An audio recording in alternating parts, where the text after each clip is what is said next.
The cold had stopped hurting. That was the first thing I truly understood as I lay there. The piercing, needle-sharp agony that had been my constant companion since I was thrown from the carriage had simply faded, a distant memory.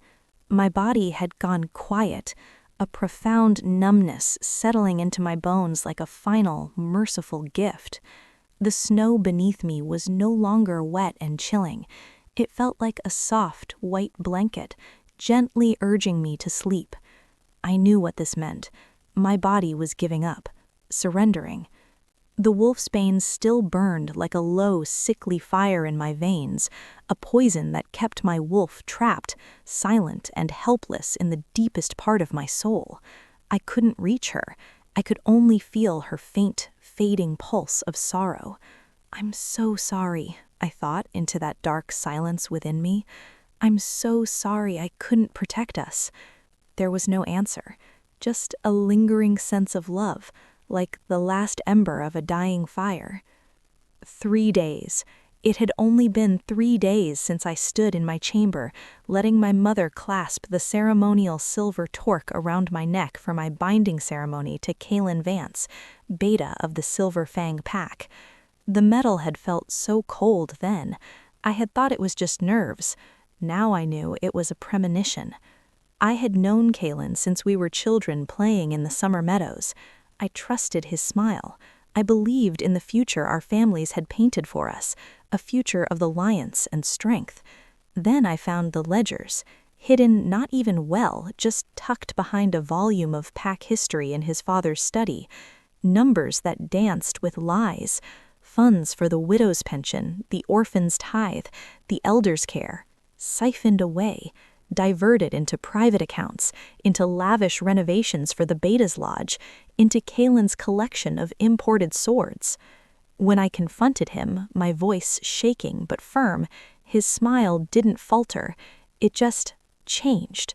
The warmth evaporated, leaving behind something polished and cold as one of those sword blades. "You have a keen eye, Alara," he'd said, his tone almost admiring, "but a foolish heart. Accept my mark tomorrow, become my Luna, share in the prosperity, and keep your keen eyes on more pleasant things." "And the families you're stealing from?" I'd whispered. "What they don't know won't hurt them.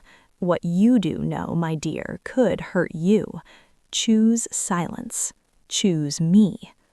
But I couldn't. I told him I would go to the Alpha Council.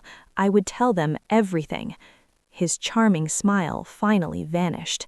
"Then you choose the cold," he said, and his eyes held no boyhood memory, only a calculation that froze my soul.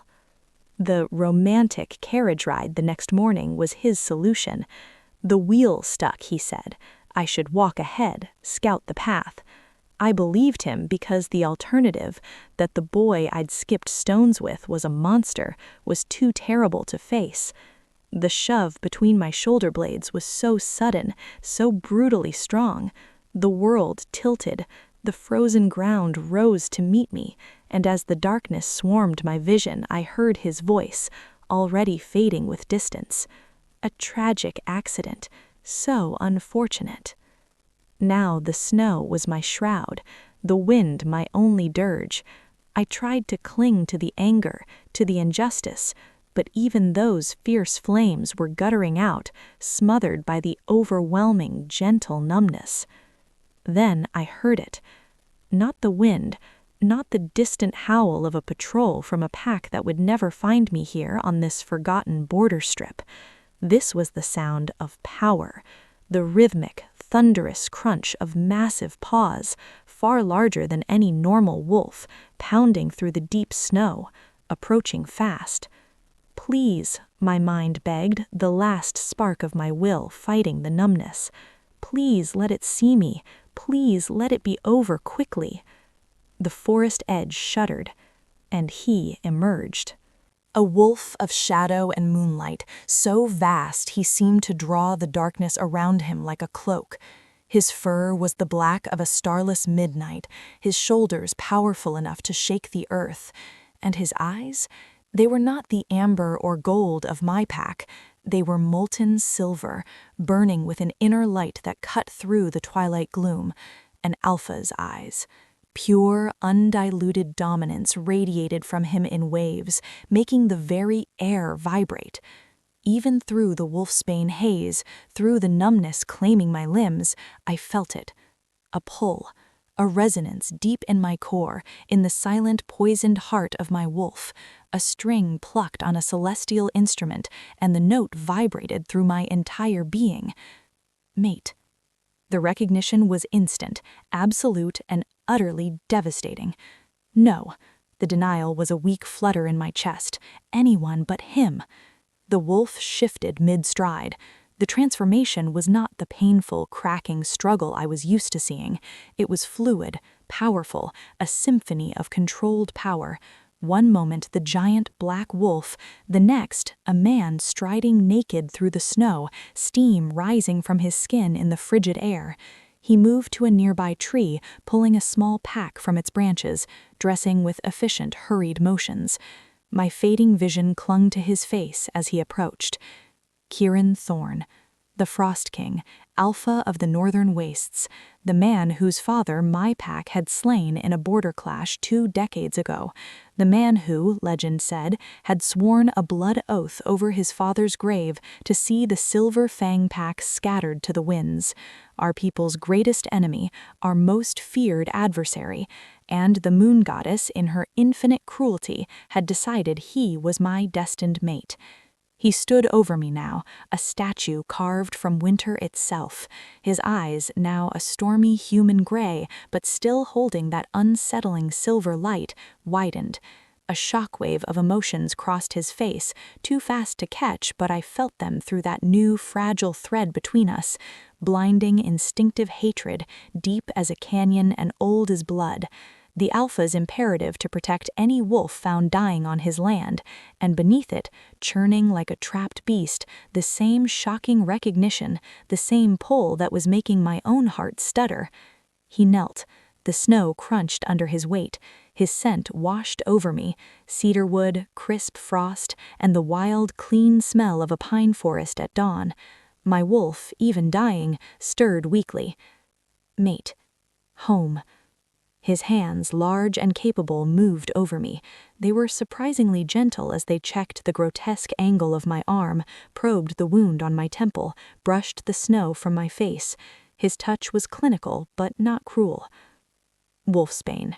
His words were a low growl that resonated in his chest. He caught the scent even over the blood and ice. His head snapped up, those silver-touched eyes scanning the tree line, his body coiling with sudden, lethal tension. Who did this? I tried to speak, to form Kalen's name, but only a faint, broken sound escaped my cracked lips. Don't talk. His command was short. His hands framed my face, his touch firm but careful. Can you hear me? Blink once for yes. I blinked. The simple motion took all my strength. Good. You're dying. His voice was brutally factual. Wolfsbane. Broken arm. Hypothermia. Possible internal bleeding. He said it like he was listing supplies.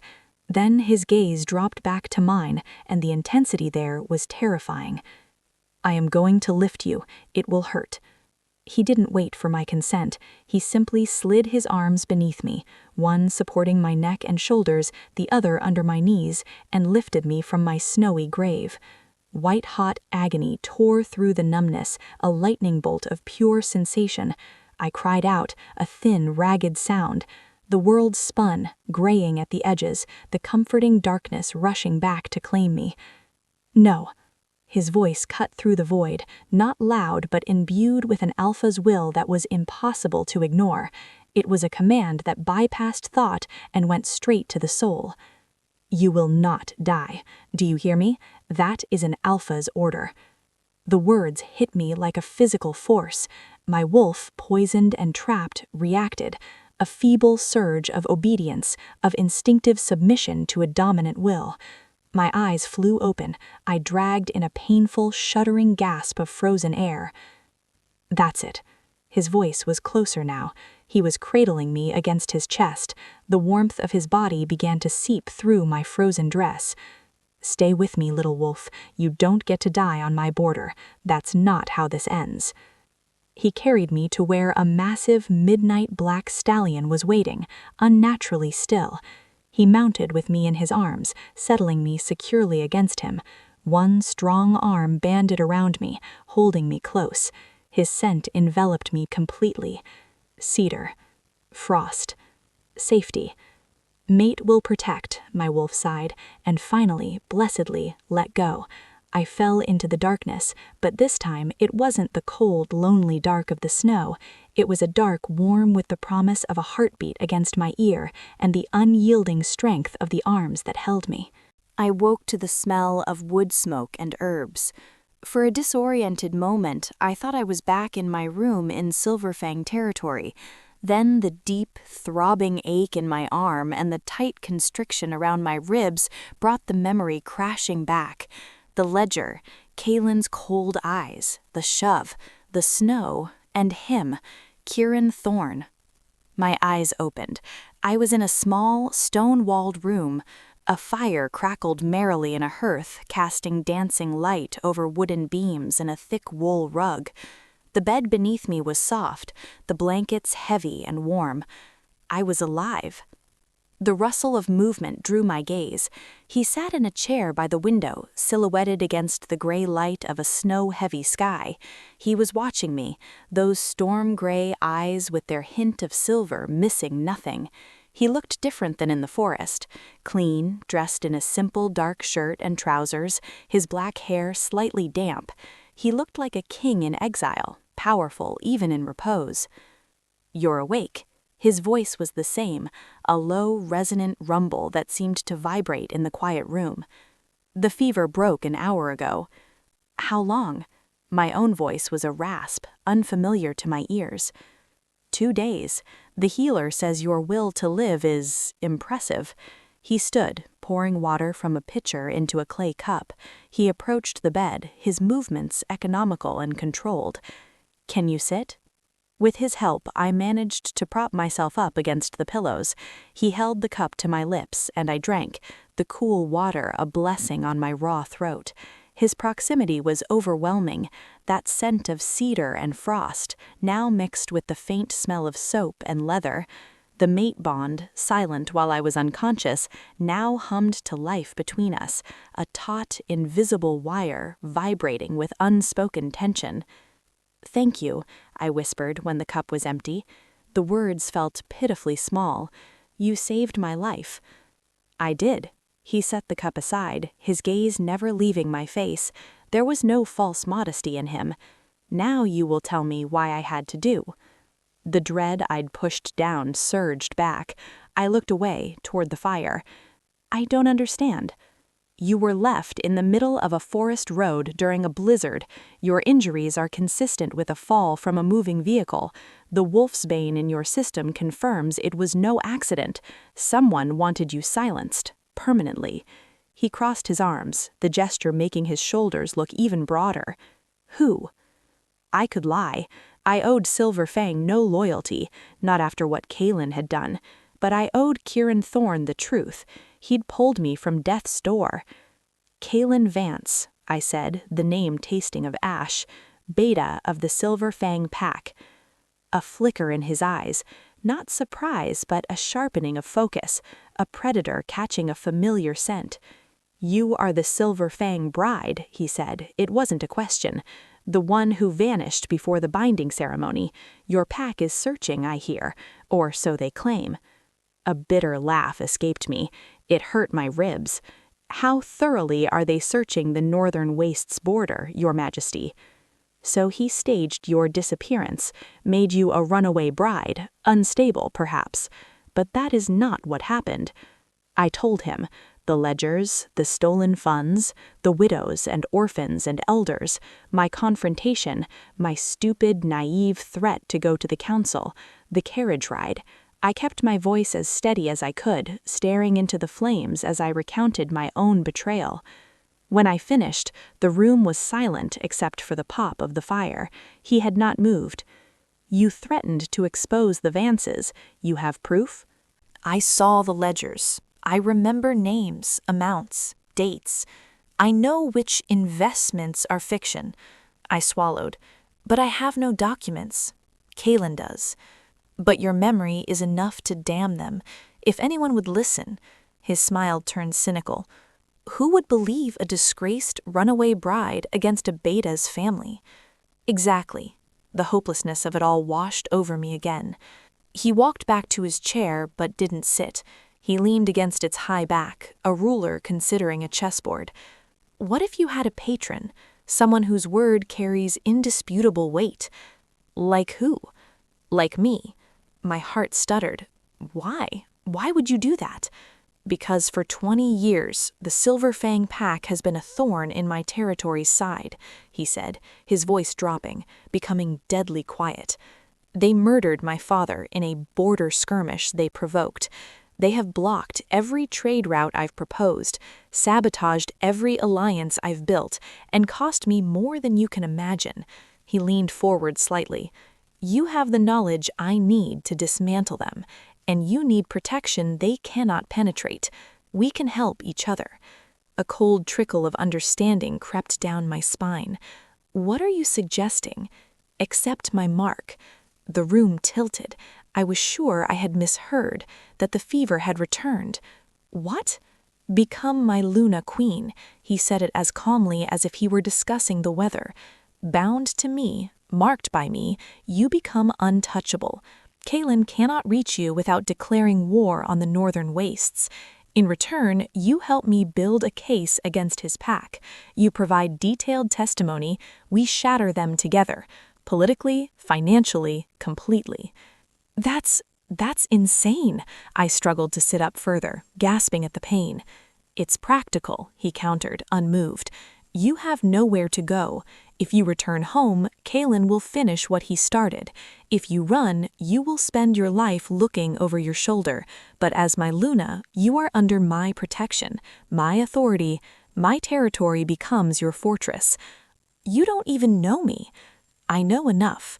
He turned to look out the window at the falling snow. "You chose integrity over safety. You stood against corruption even when it cost you everything.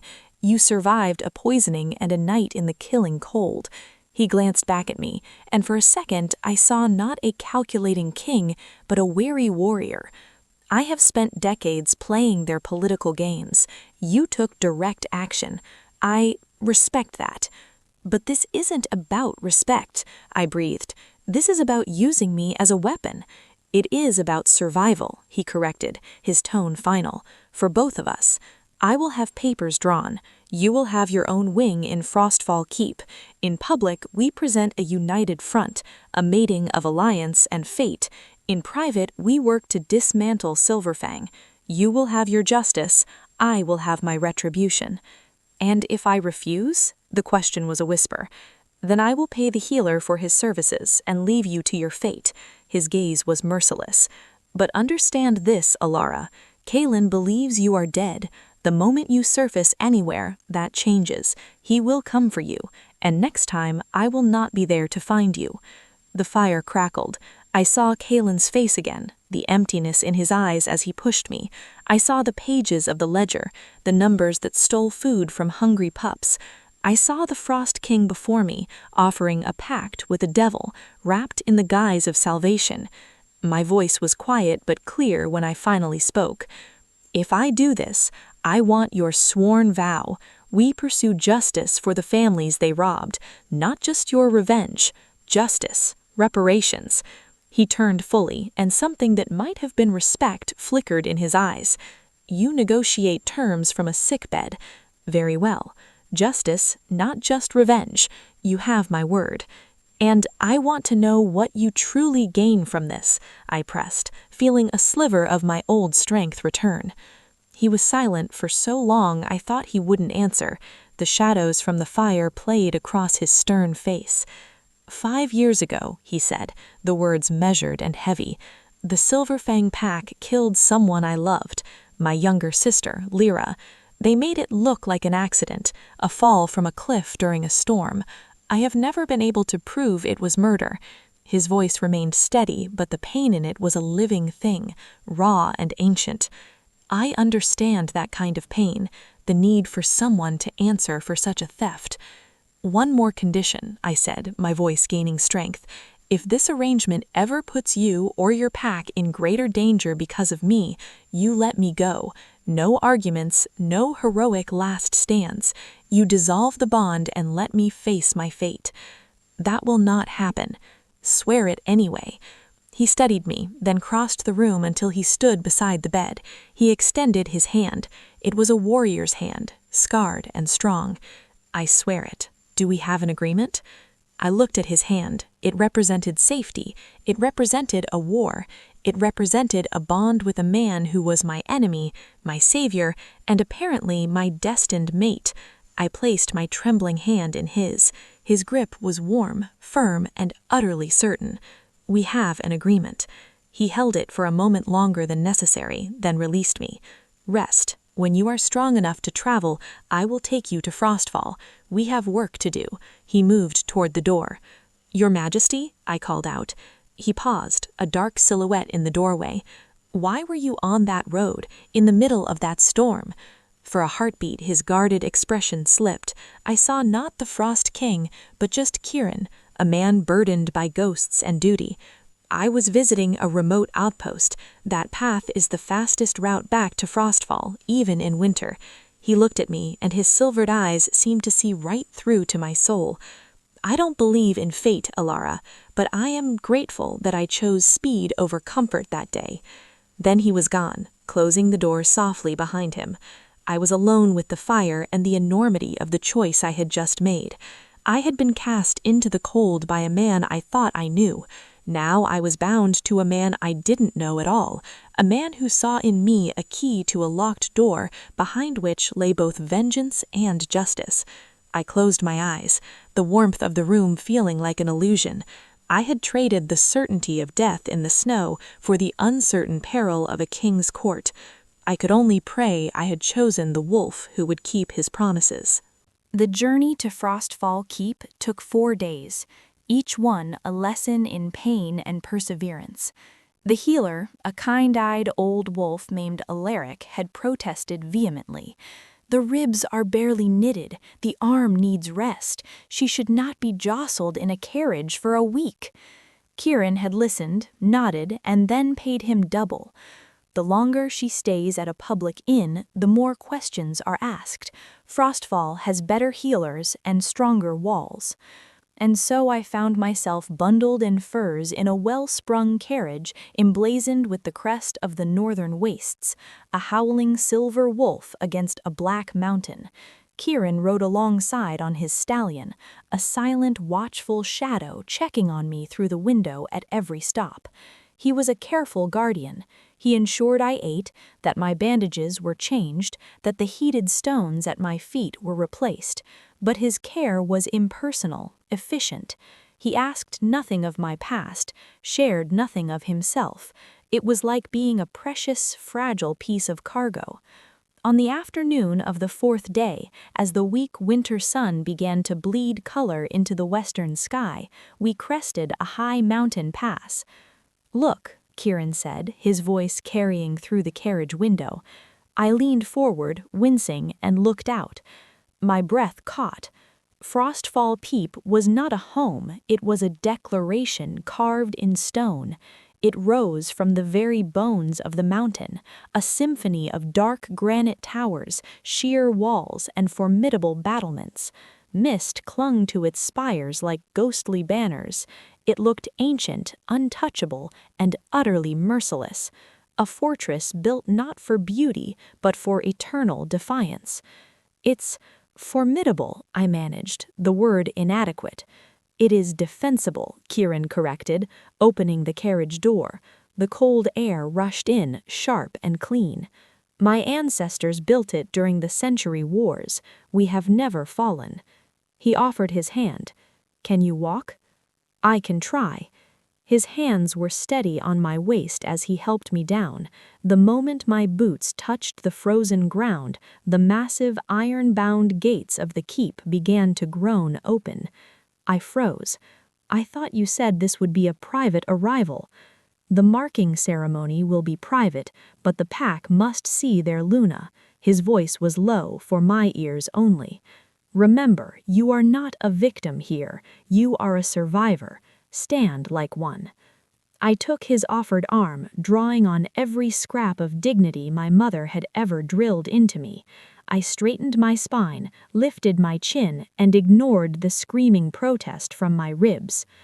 The pack assembled in the vast courtyard wasn't a crowd, it was an army at rest. Rows of wolves, maybe 100 strong, from grizzled veterans with faces like weathered stone to wide-eyed pups peeking from behind their parents. At their front stood a she-wolf who seemed carved from the same granite as the keep.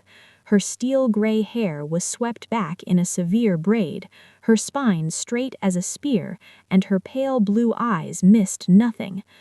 "Your Majesty," she said, her voice crisp and clear as she bowed precisely. "Welcome home." "Althea," Kieran acknowledged. "This is Ilara. She will be Luna within the week. She is recovering. See to her needs." Althea's sharp gaze swept over me, taking in the sling, the fading bruises, the careful way I held myself. Something shifted in her expression, not warmth, but perhaps a flicker of assessment, of approval for someone who had clearly endured. "Of course, Your Majesty. Welcome to Frostfall, Lady Ilara. We are honored." "Thank you, Althea," I said, keeping my voice even. "I look forward to learning from you all." It was a simple, diplomatic reply, but Althea's mouth tightened almost imperceptibly, the ghost of a smile. A few of the younger warriors near the front exchanged glances, some nodding slightly. "Your chambers are prepared in the East Tower," she continued. "If you require anything, I am at your disposal." Kieran released my arm. "Althea will see you settled. Rest tonight. Tomorrow we discuss our arrangements." With that he turned and strode away into the keep, his dark cloak swirling behind him, leaving me standing there before the silent, watching pack. Althea cleared her throat. "This way, my lady." The interior of Frostfall was as imposing as its exterior, vast stone halls lit by torches and massive hearths. Tapestries depicted not pastoral scenes, but historic battles and stern-faced alpha ancestors. The air smelled of stone, smoke, pine, and wolf, a potent wild scent. "The alpha keeps to the west tower," Althea explained as we climbed a sweeping staircase. "You will find him in the war room or the library. He values his solitude." "And what does he value in a Luna?" I asked, the question slipping out. Althea paused, her hand on a heavy oak door. She looked at me, and for a moment her sternness softened into something like sympathy. "Truthfully, my lady, I do not know. We have never had one. His father died before finding his mate. King Kieran has refused every alliance match the elders ever proposed." She pushed the door open. "These are your chambers. I hope they are adequate." Adequate was a staggering understatement. The suite was larger than my entire family home, a sitting room with a fireplace large enough to stand in, already blazing, a bedchamber with a 4-poster bed hung with dark blue velvet, a dressing room with empty wardrobes, a bathing chamber with a sunken stone tub. The windows looked out over the endless frozen forests and jagged mountains. "It's overwhelming," I admitted. "You will adjust." Althea moved to stir the fire. "The Alpha has arranged for a seamstress tomorrow. You will need a wardrobe. He has also scheduled instructors, pack law, territory history, combat basics. You have 6 weeks until the Alpha Council gathering where you will be formally presented as Luna." 6 weeks to become a Luna Queen? Nask. 6 weeks to look like one, Althea corrected gently.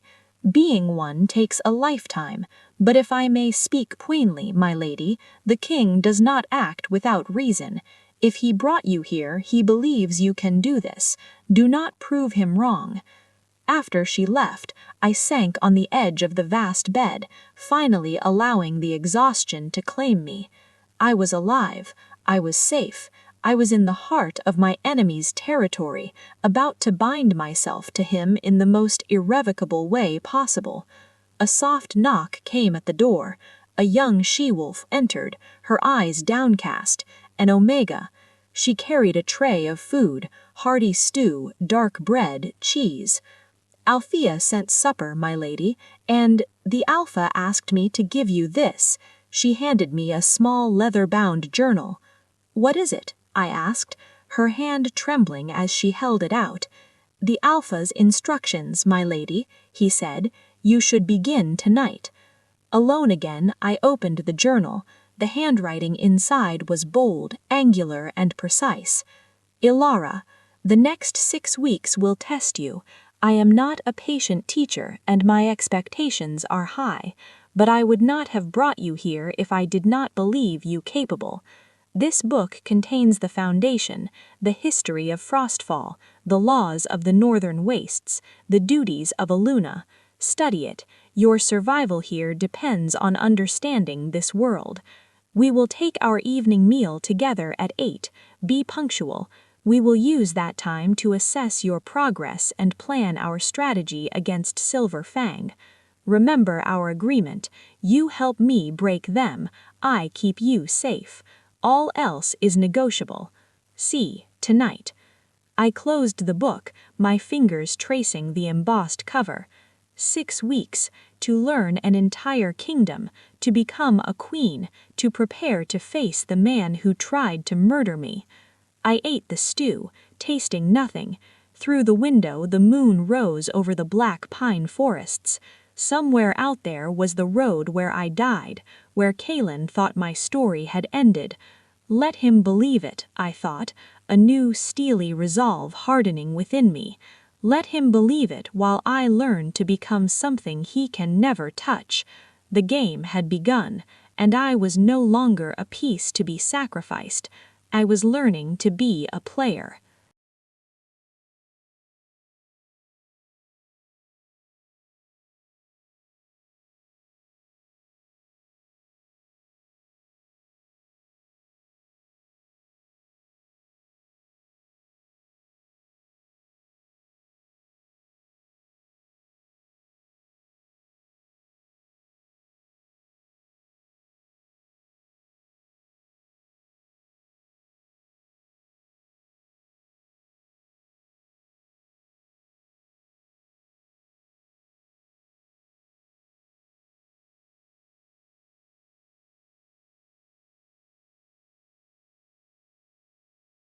The days that followed were a relentless blur of lessons and exhaustion.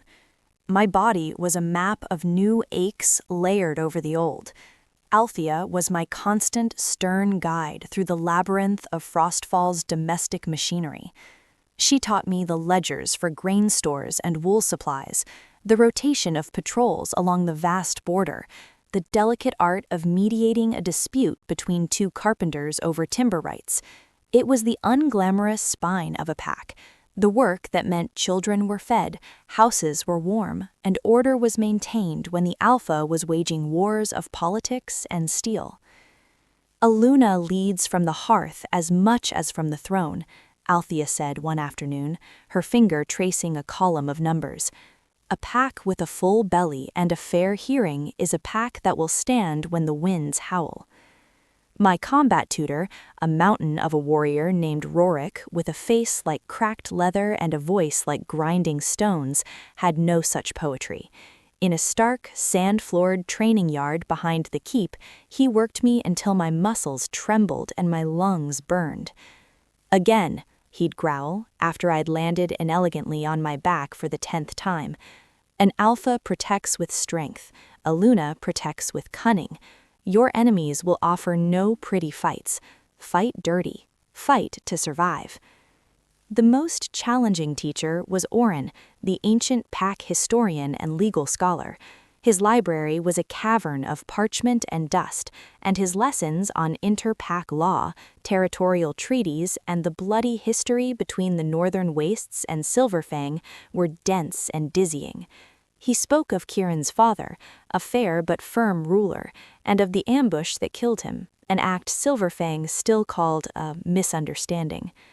History is written by the victors, Orin said, his rheumy eyes sharp, but it is remembered by the orphans. You carry both sides within you now, child. Remember them both. And every evening at precisely 8 o'clock, I dined with Kieran. We sat at opposite ends of a table that could seat 30, the vast expanse of polished oak between us, a physical manifestation of the distance he maintained. The meals were silent, efficient affairs at first. He would ask a direct question about my lessons. I would give a concise report. He would nod, make a note in the small journal he always carried, and the clink of cutlery would resume. But the mate bond was not silent. It was a live wire in the space between us, humming with a low, persistent energy. Every time he entered the room, my wolf would stir, a sleepy, instinctual recognition. Mate, safe. His scent, that clean, wintry blend of cedar and frost, would wrap around me and my traitorous heart would stutter. He never acknowledged it. His gaze never lingered. His touch never strayed beyond necessity. It was maddening. 3 weeks after my arrival, during one of these silent meals, he set down his knife with deliberate care. Tell me about the second ledger, the one with the foreign trade entries. This was his method. He would circle back to details of my testimony, probing for inconsistencies, digging for gems I might have forgotten. Green leather, tooled with gold, it documented import fees for luxuries, silk, spices, southern wine. The fees collected were triple the standard rate. The excess was funneled into a private account named Hawthorne Trust. I took a sip of water, forcing my voice to stay flat. I remember because Kaelin bragged about the silk once, said it was fit for a king. He didn't realize I knew what it cost. Kieran made a note. The Hawthorne Trust. That is a link, a thread we can pull. He finally looked at me, his storm gray eyes assessing. The carriage driver. Describe him again. Older, gray at the temples, a limp in his left leg.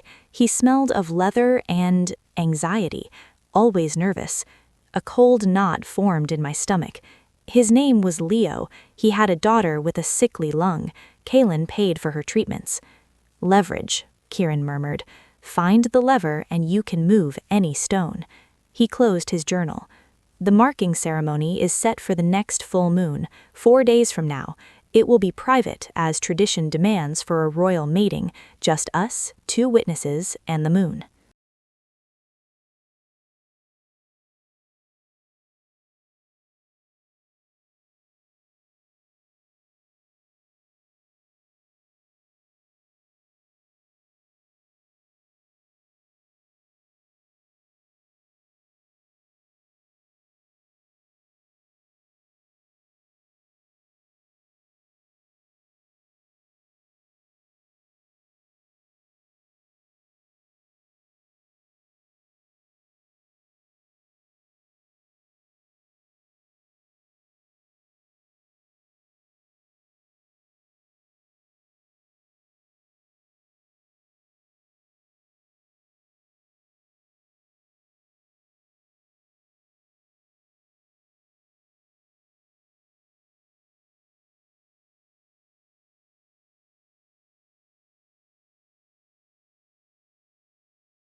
The bread I was eating turned to ash in my mouth. The reality of it, the permanent, magical finality, slammed into me. And then? I asked, my voice barely audible. Then we accelerate. Your first official appearance will be the Alpha Council gathering in 5 weeks. Every major pack will be there.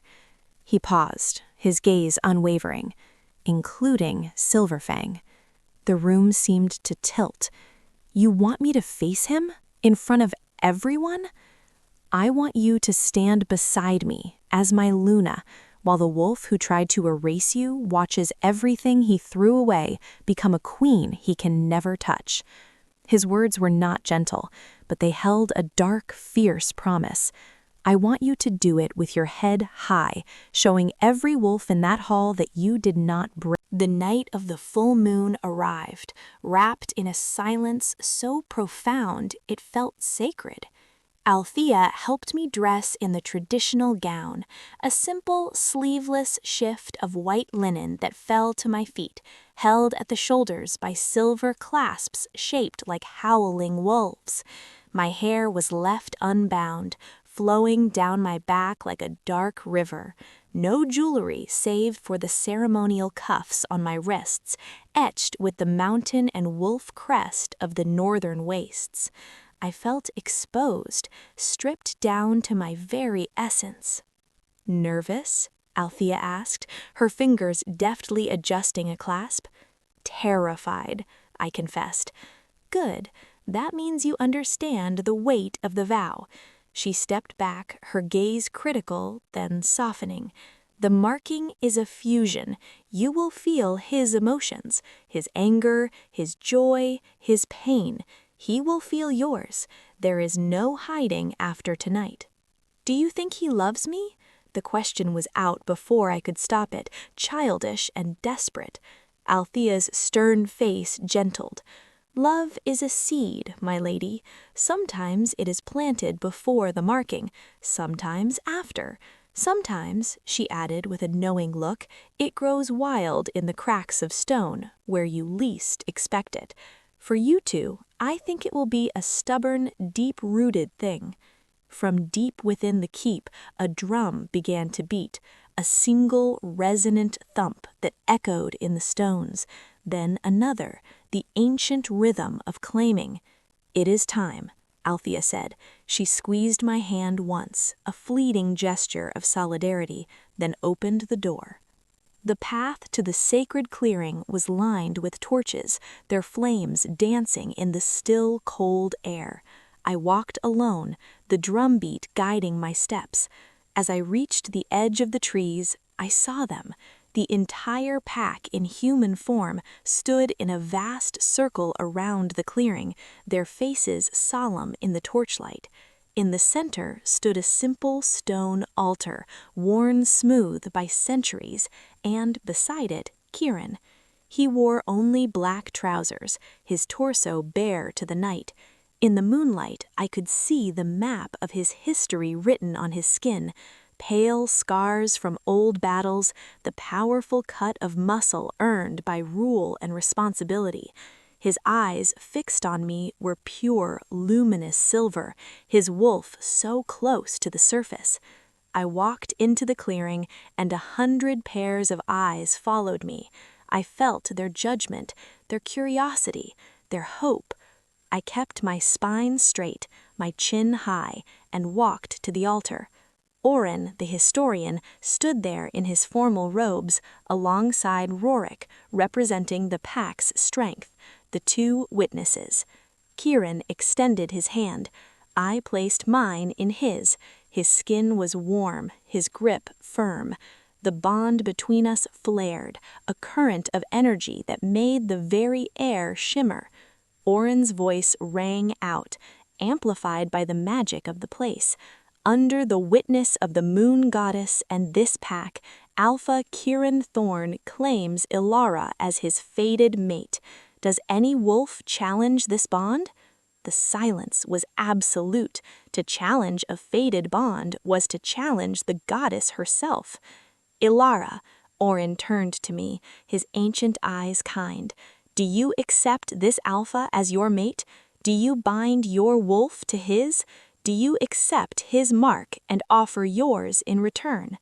I looked at Kieran, at the wolf in his eyes, at the man behind them. I saw the strategist, the avenger, the lonely king. And I saw the wolf who had knelt in the snow, whose hands had been gentle, who had admitted to his own fear. I felt the bond, not as a chain, but as a tether, a connection that had become, against all odds, the foundation of my new strength. I accept.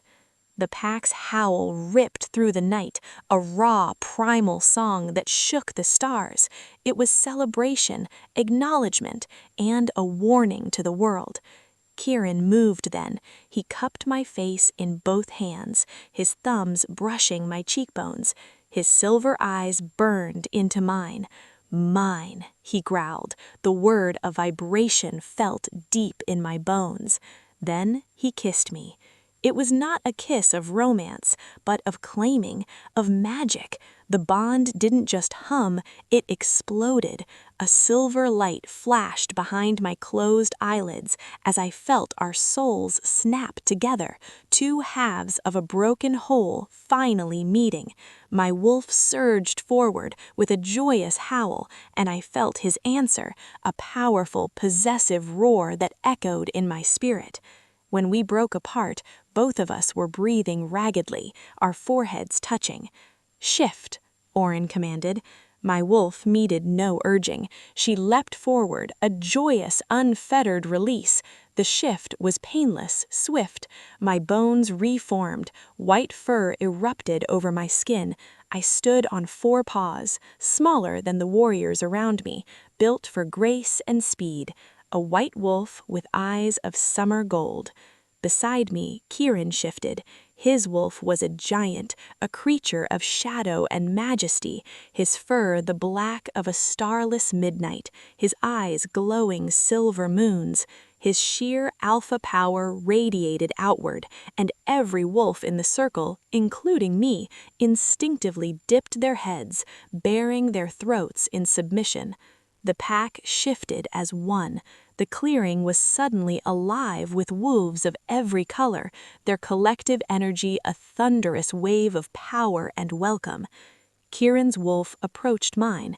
He circled me once, a slow, dominant, possessive movement. My wolf submitted, rolling slightly to expose the vulnerable line of her throat, not in weakness, but in ultimate trust. He lowered his massive head, his jaws closing with exquisite gentleness over my throat, his teeth pressed against my pulse point. The marking. It was not pain, but a surge of pure, blazing magic. It felt like liquid moonlight pouring into my veins, scouring every cell, branding his scent, cedar, frost, home, into my very essence. I felt his claim settle into my soul, permanent and unbreakable. Then it was my turn. He lowered his mighty head, the mighty alpha submitting in turn. The act was profoundly sacred.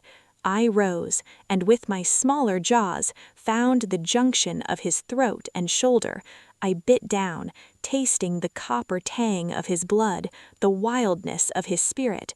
My magic flowed into him, my claim meeting his, the bond completed with a final blinding flash of silver light that lit the clearing like daylight. When we shifted back, the marks were there on our throats, identical crescent-shaped scars that gleamed with a faint, otherworldly luminescence.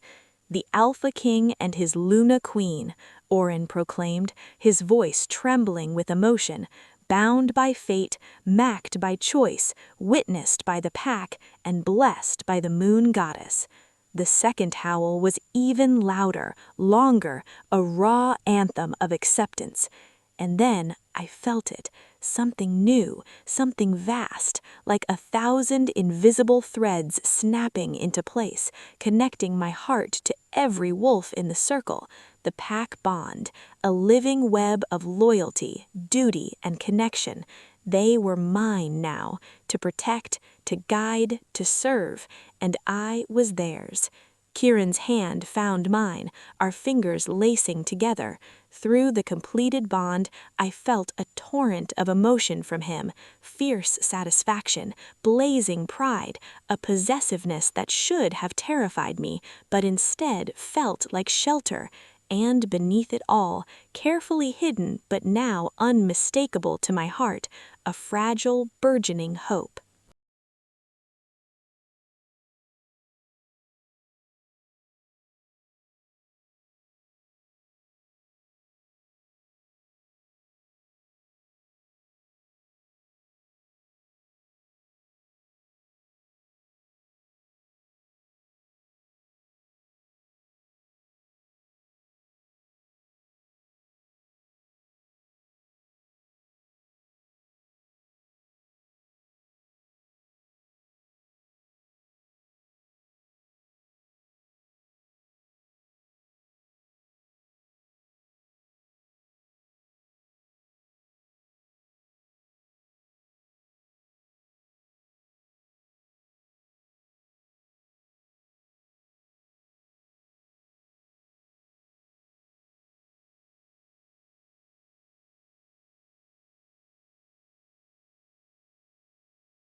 The celebration within Frostfall's Great Hall lasted until dawn, but Kieran and I slipped away after the first hour.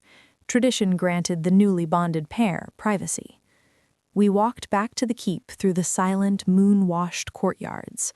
The completed mate bond was a symphony between us now, a constant, warm hum of connection. I could feel the solid ground of his presence in my mind, a steady, reassuring weight. I could sense his satisfaction, his protectiveness, and a carefully banked desire that made my own wolf purr. At the base of the staircase that led to our separate towers, he stopped.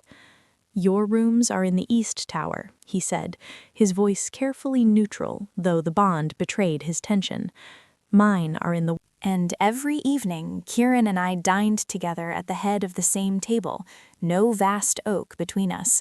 We discussed evidence against Silverfang, a smuggled bank record here, a terrified merchant's testimony there. But we also talked about our days. He told me of tensions with the Eastern Glacier packs. I told him of a young Omega's talent for healing we should nurture. The bond deepened into a true partnership. I learned to sense his moods, a flicker of frustration during a taxing meeting, a spark of dry amusement at an elder's pomposity. And he learned mine, appearing with a cup of tea when legal texts made my head ache, or simply holding me when a nightmare of snow and betrayal woke me gasping. 3 days before we were to leave for the Alpha Council gathering, a breathless messenger found us at breakfast. "Your Majesties, riders at the South Gate, refugees from Silverfang territory, 3 families. They say Beta Kalin is purging potential witnesses."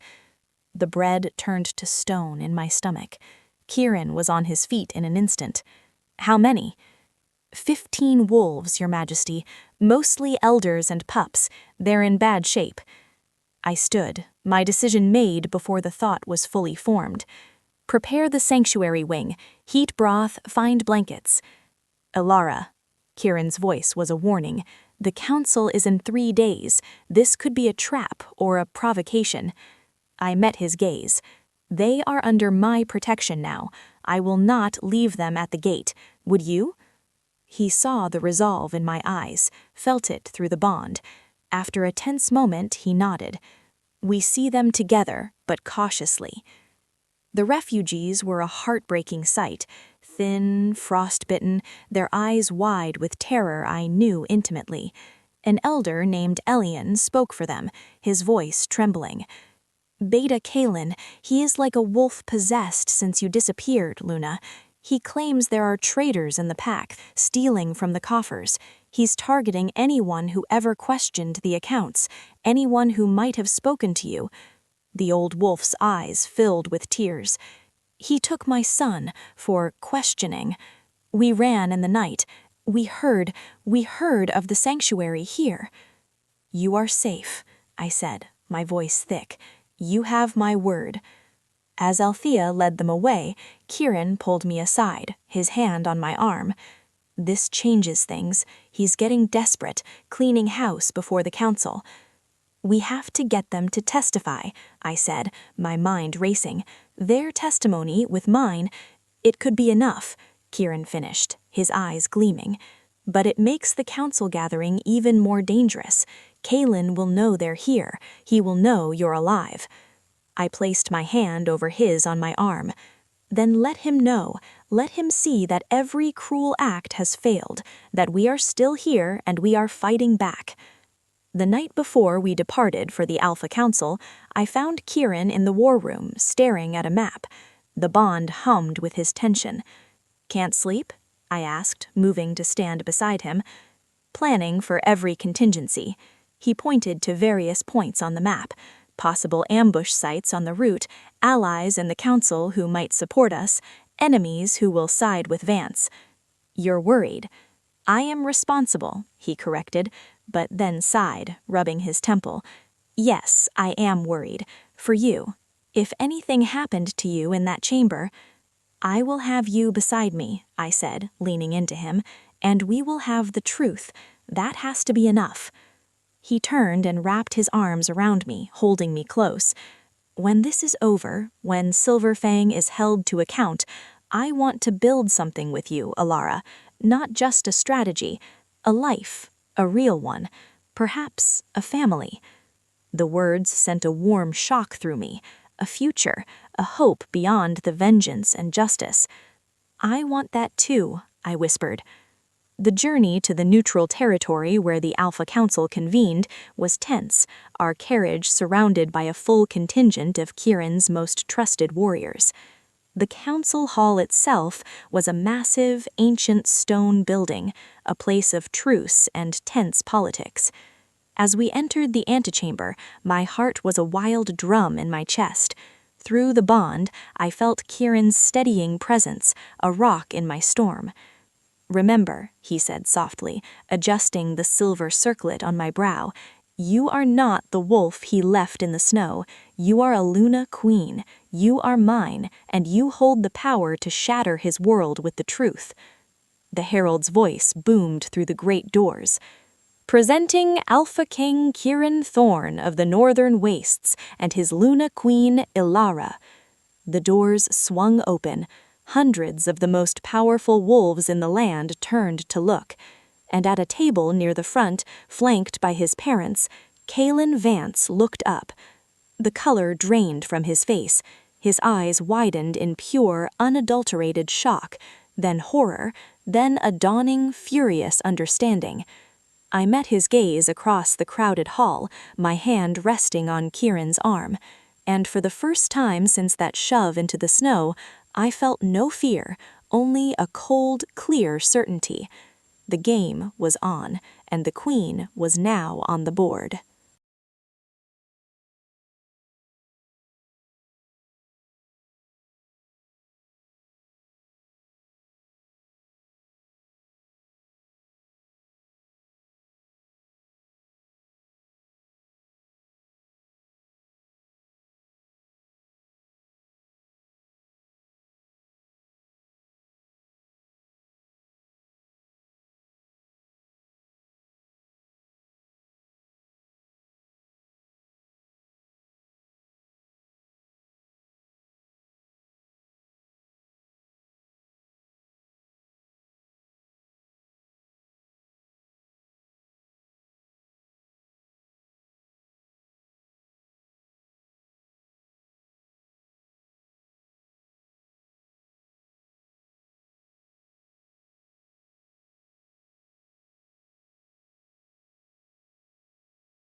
The silence in the grand hall was absolute, a physical weight pressing down on us all.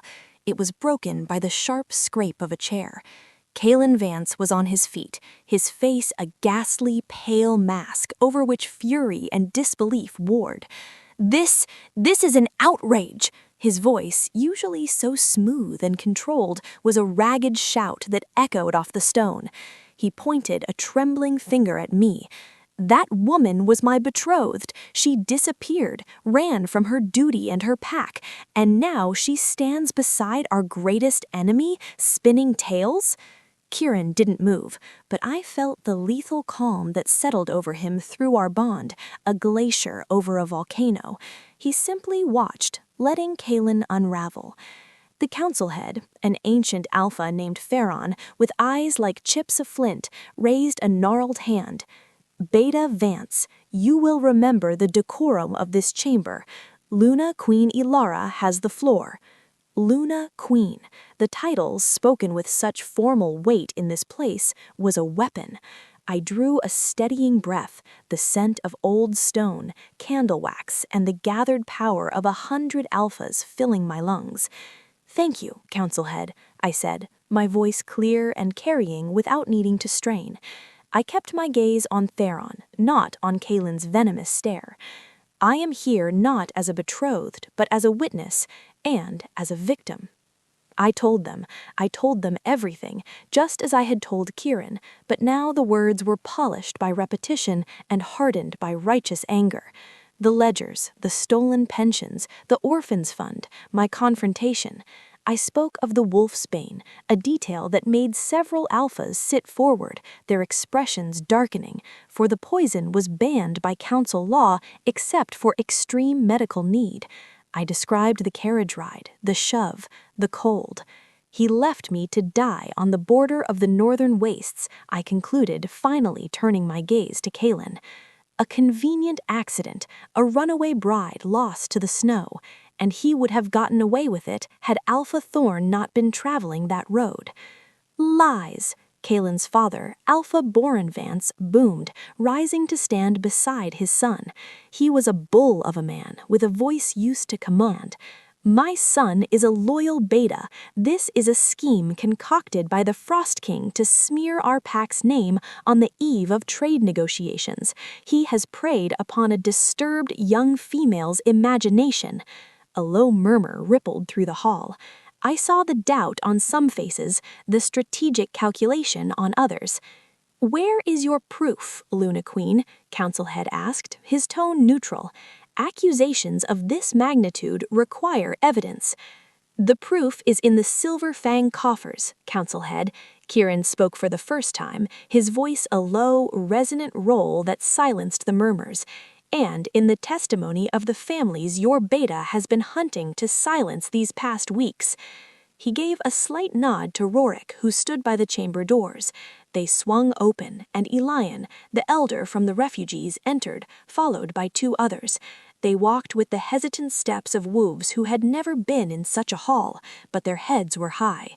Elian's testimony was simple, devastating. He named amounts, dates, described the Hawthorne Trust account.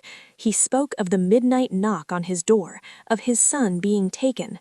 Another refugee, a young mother, spoke through tears of her mate's vanished pension, of being threatened when she asked questions. Kalen's composure was cracking. "They are traitors, paid actors." "And what of this?" A new voice cut through the tension. A she-wolf in the robes of a council scribe stood, holding a ledger. My breath caught. It was the green, gold-tooled ledger. "Council Head, with permission, our auditors, acting on the Luna Queen's information, secured a warrant. This ledger, seized from the Vance family strongbox, documents the fraudulent Hawthorne Trust. The transfers match the testimony." The hall erupted. Alpha Boren Vance face purpled. Kalen looked like a wolf caught in a trap, his eyes darting for an escape that wasn't there. "Order!" Theron banged his ancient gavel. "Beta Kalen Vance, you are charged with embezzlement, misuse of banned substances, and attempted mate murder. You will submit to council custody for trial." No! The word was a snarl ripped from Kalen's throat. His eyes flashed pure, wild amber. I will not be judged by this farce. He took a step back, his body coiling. She was mine to deal with, a disobedient, chattering nuisance. The admission, raw and hateful, hung in the sudden, dead silence. Every pretense of accident, of misunderstanding evaporated. Kalen saw it on the faces of the council. He saw his fate. With a roar of pure rage, he shifted. His tawny wolf form erupted in the crowded chamber, a violation of sacred peace. He didn't head for the doors. He launched himself across the space between us, jaws aimed at my throat. Chaos erupted, shouts, the crash of overturned tables. But Kieran was already moving. He didn't bother with the formality of a shift. He simply stepped in front of me, a man facing a charging wolf. His hand shot out, not as a human hand, but shimmering with partial transformation, claws like black iron extending. He caught Kalen by the throat mid-leap, his grip halting the massive wolf's momentum with shocking, effortless strength. The sight was terrifying in its mastery. Kieran, in human form, holding a fully shifted, enraged beta wolf off the ground by its neck. The silver in his eyes blazed.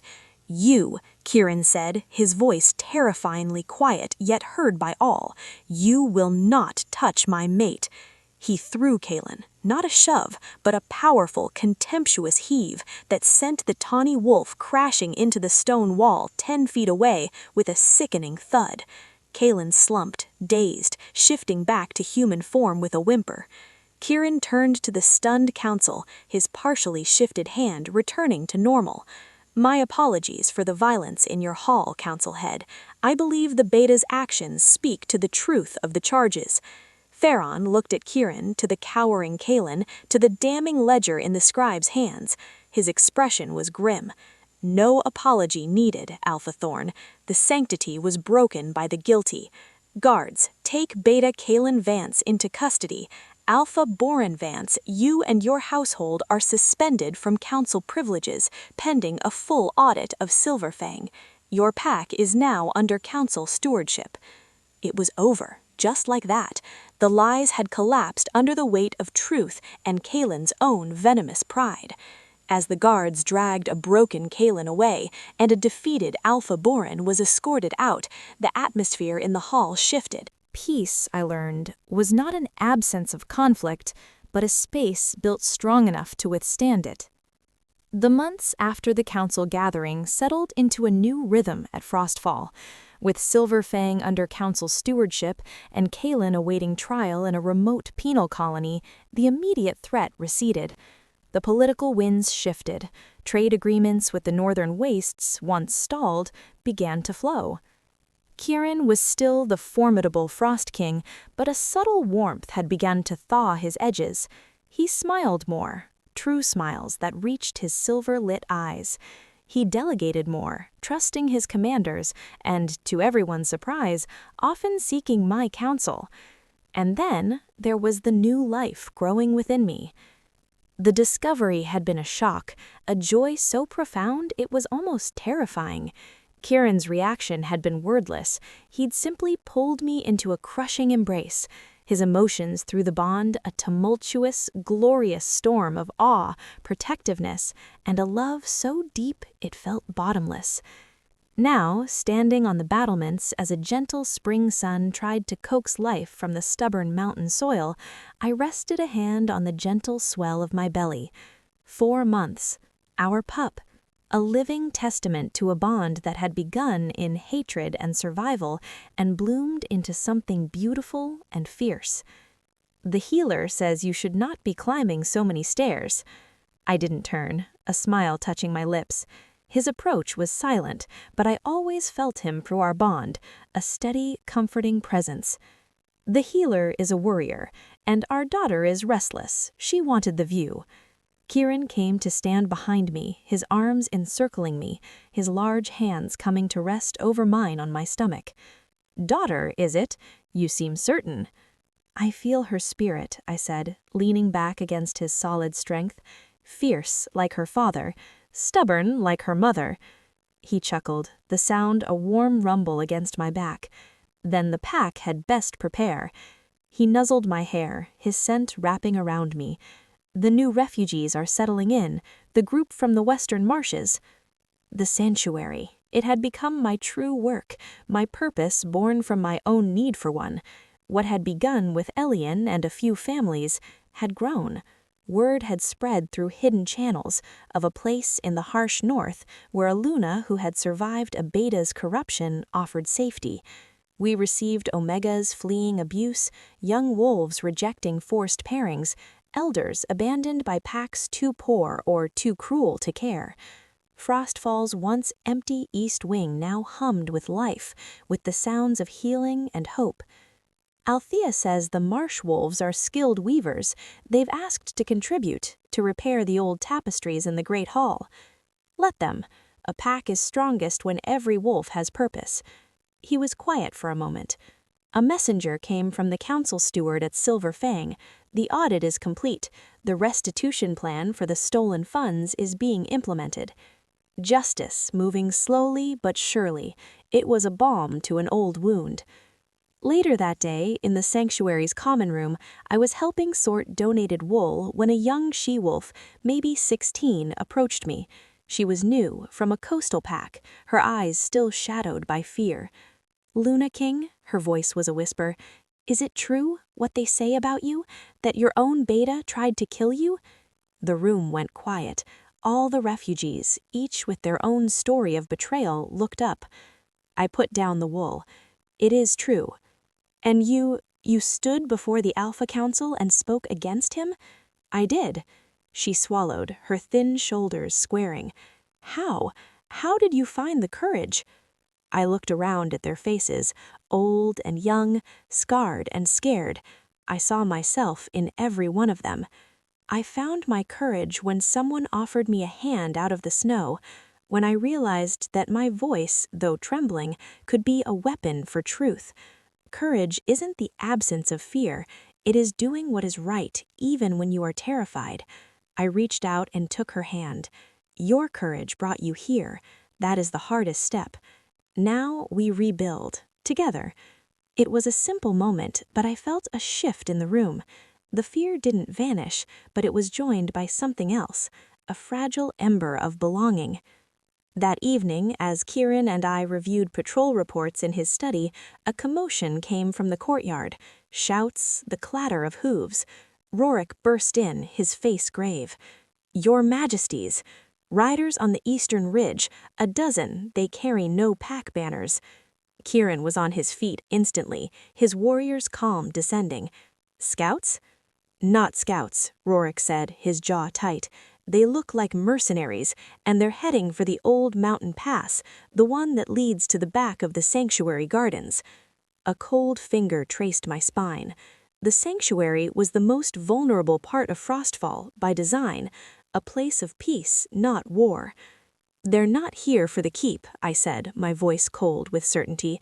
"They're here for the refugees, or for me." Kalen was imprisoned, but his family's hatred wasn't. A paid attack to discredit us, to sow terror, to strike at the heart of what we were building. Kieran's eyes met mine, and I saw the same understanding there, along with a flash of protective fury. "Rorik, lock down the keep, double the guard on the east wing, no one in or out." He turned to me. "Ilara, you will stay."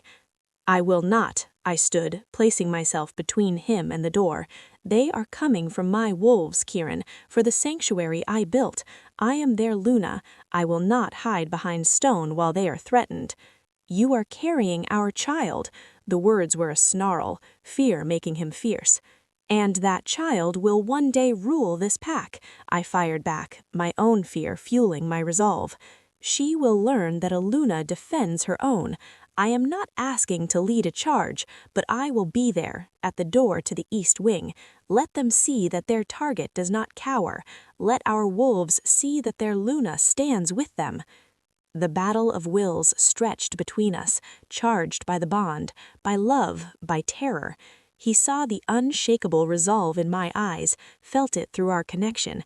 He closed his eyes, a muscle ticking in his jaw. When he opened them, the decision was made. You stay behind the inner courtyard gate. Rorik will be with you. At the first sign of breach, you fall back to the vault. That is my condition. It was a compromise. Agreed.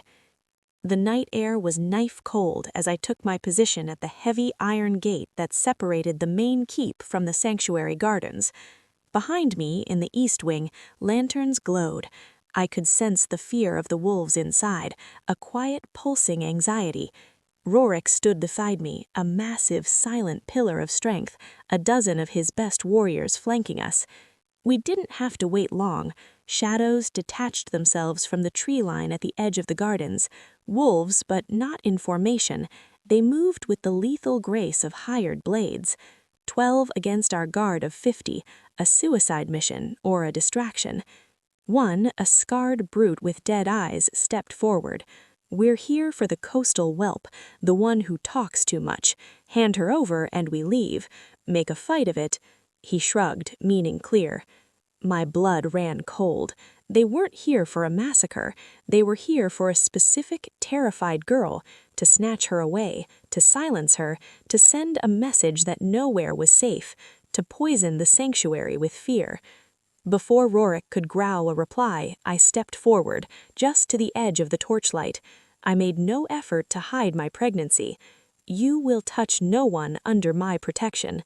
The lead mercenary's eyes widened slightly in recognition, then narrowed. The Luna herself, even better, a 2-for-1 message for the Frost King. The message, came Kieran's voice, cold as glacial ice from the darkness above us, will be your corpses left for the crows. He dropped from the battlement overhead, landing between me and the mercenaries in a crouch, already shifting. His transformation was a blur of power and fury. One moment a man, the next the colossal black wolf, his silent roar a pressure in the air. The fight was short, brutal, and utterly one-sided. The mercenaries were skilled, but they were fighting for coin. Kieran, Rorik, and our guard were fighting for home. And Kieran, he was a force of nature. He moved with a terrifying, efficient grace, a shadow among shadows, and where he passed, mercenaries fell. When it was over, the scarred leader was the only one left alive, pinned under Kieran's massive paw, his shifted form whimpering. Kieran shifted back, breathing heavily, a shallow cut on his arm, the only mark on him. He looked at the mercenary with cold disgust. "Who paid you?" The man spat blood. "Gold is gold, no names." Kieran nodded to Rorik. "Take him to the deep cells, he'll talk eventually." Then he turned to me. His gaze swept over me, checking for injury, his fear still a sharp edge in the bond. When he saw I was unharmed, the edge softened into a fierce, proud. And every evening, Kieran and I dined together at the head of the same table, no vast oak between us. We discussed evidence against Silverfang, a smuggled bank record here, a terrified merchant's testimony there. But we also talked about our days. He told me of tensions with the Eastern Glacier Packs. I told him of a young Omega's talent for healing we should nurture. The bond deepened into a true partnership. I learned to sense his moods, a flicker of frustration during a taxing meeting, a spark of dry amusement at an elder's pomposity. And he learned mine, appearing with a cup of tea when legal texts made my head ache, or simply holding me when a nightmare of snow and betrayal woke me gasping. 3 days before we were to leave for the Alpha Council gathering, a breathless messenger found us at breakfast. "Your Majesties, riders at the South Gate, refugees from Silverfang territory, 3 families. They say Beta Kalin is purging potential witnesses." The bread turned to stone in my stomach. Kieran was on his feet in an instant. "How many?" 15 wolves, Your Majesty, mostly elders and pups. They're in bad shape." I stood, my decision made before the thought was fully formed. "Prepare the sanctuary wing. Heat broth, find blankets." "Elara." Kieran's voice was a warning. "The council is in 3 days. This could be a trap or a provocation." I met his gaze. "They are under my protection now. I will not leave them at the gate. Would you?" He saw the resolve in my eyes, felt it through the bond. After a tense moment, he nodded. We see them together, but cautiously. The refugees were a heartbreaking sight, thin, frostbitten, their eyes wide with terror I knew intimately. An elder named Elian spoke for them, his voice trembling. Beta Kalen, he is like a wolf possessed since you disappeared, Luna. He claims there are traitors in the pack, stealing from the coffers. He's targeting anyone who ever questioned the accounts, anyone who might have spoken to you. The old wolf's eyes filled with tears. He took my son for questioning. We ran in the night. We heard of the sanctuary here. You are safe, I said, my voice thick. You have my word. As Althea led them away, Kieran pulled me aside, his hand on my arm. This changes things. He's getting desperate, cleaning house before the council. We have to get them to testify, I said, my mind racing. Their testimony with mine, it could be enough, Kieran finished, his eyes gleaming. But it makes the council gathering even more dangerous. Kalen will know they're here. He will know you're alive. I placed my hand over his on my arm. Then let him know, let him see that every cruel act has failed, that we are still here and we are fighting back. The night before we departed for the Alpha Council, I found Kieran in the war room, staring at a map. The bond hummed with his tension. Can't sleep? I asked, moving to stand beside him. Planning for every contingency. He pointed to various points on the map. Possible ambush sites on the route, allies in the council who might support us, enemies who will side with Vance. You're worried. I am responsible, he corrected, but then sighed, rubbing his temple. Yes, I am worried. For you. If anything happened to you in that chamber, I will have you beside me, I said, leaning into him, and we will have the truth. That has to be enough. He turned and wrapped his arms around me, holding me close. When this is over, when Silverfang is held to account, I want to build something with you, Alara. Not just a strategy, a life, a real one, perhaps a family. The words sent a warm shock through me, a future, a hope beyond the vengeance and justice. I want that too, I whispered.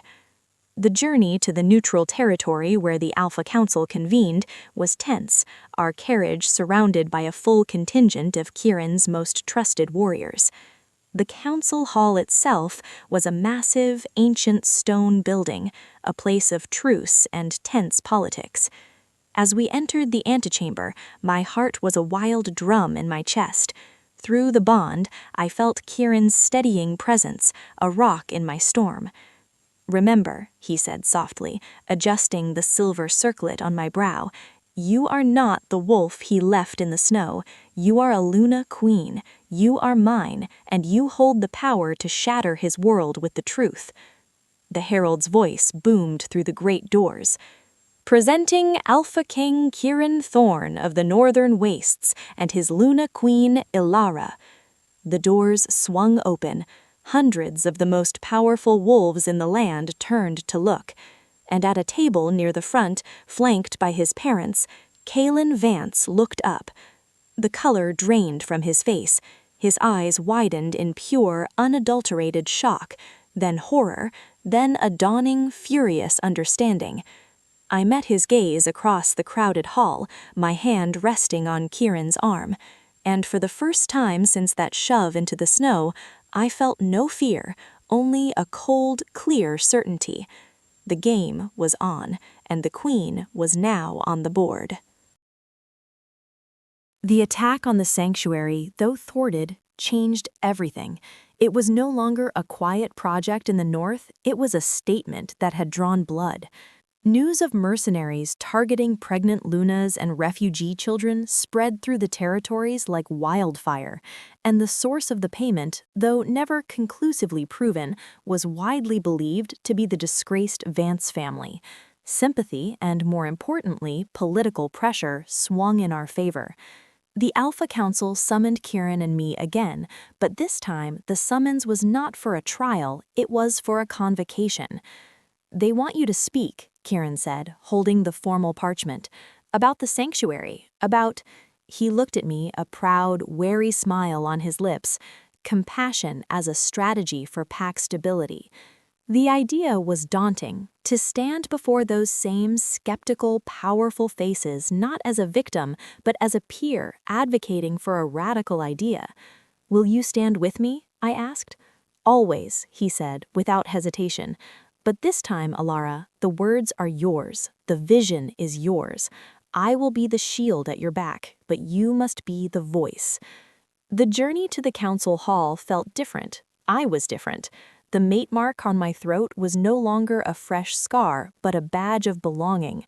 The life growing within me was a constant reminder of the future we were fighting for, and the memory of standing in the torchlight, defending my wolves, had forged a new kind of steel in my soul.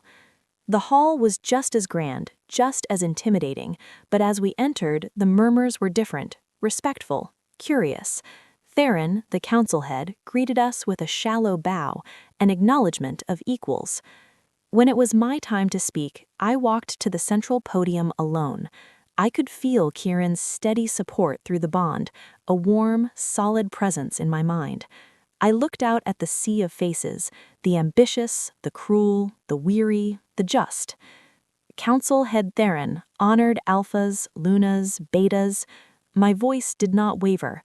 "A year ago, I stood before you broken, freezing, speaking of ledgers and betrayal. You saw a victim. Today, I stand before you whole, not because my wounds have vanished, but because I was given something more powerful than vengeance, a purpose." I told them of the sanctuary, not as a charity, but as a pillar of strength. I spoke of Elian, the elder, who now taught Frostfall's pups their history, of the marsh weavers repairing our tapestries, of the young coastal she-wolf whose evidence had helped dismantle a smuggling ring that threatened 3 packs. These wolves were called weak, burdens, threats. I paused, letting my gaze sweep the room. But given safety, given purpose, they became healers, historians, artisans, informants. They strengthened my pack's economy, its culture, its security. Compassion did not weaken Frostfall, it made us resilient. I saw the doubt on some faces, the calculation on others. An alpha from the arid southern territories stood. A pretty sentiment, Luna Thorn, but we cannot all afford to feed every stray. Strength lies in culling the weak, not coddling them. A few grunts of agreement. Strength, I countered calmly, lies in the loyalty of every wolf in your territory. How loyal is a wolf who knows his alpha would let his elderly mother starve? How brave is a warrior who fears his mate will be forced into another's bed if he falls in battle? I leaned forward slightly. The weak you cull today are the parents of the warriors you will need tomorrow.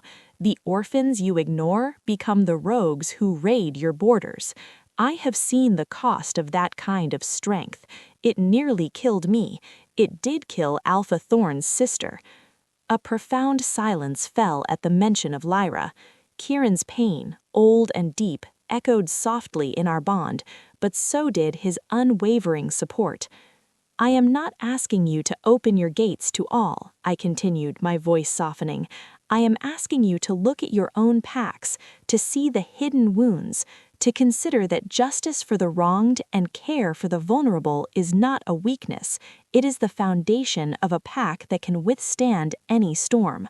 A pack whose wolves will fight for it, not because they are commanded to, but because they know, in their bones, that their pack will fight for them." I spoke for a few minutes more, outlining the basic principles we'd developed: fair adjudication of disputes, protection from forced pairings, support for those who could not fight or hunt. I offered no mandates, only ideas, a different path. When I finished, the silence was thoughtful, not hostile. Theron nodded slowly. The council thanks Luna Thorn for her illuminating perspective. It was not an endorsement, but it was not a dismissal. It was a crack in a dam. After the session, we were approached not by allies, but by seekers. A Luna from the eastern forests, her eyes shadowed, asked in a hushed tone about protocols for protecting omegas. A beta from a struggling pack inquired about managing communal stores for elders. The ripple had begun. On the journey home, Kieran held my hand, his thumb stroking my skin. You were magnificent. You changed minds in there today. I could feel it. I planted seeds, I corrected, leaning against him, exhausted but exhilarated. We'll see what grows. What grew in the following months was unexpected. First came the messages, scrolls from packs near and far, requesting our sanctuary protocols.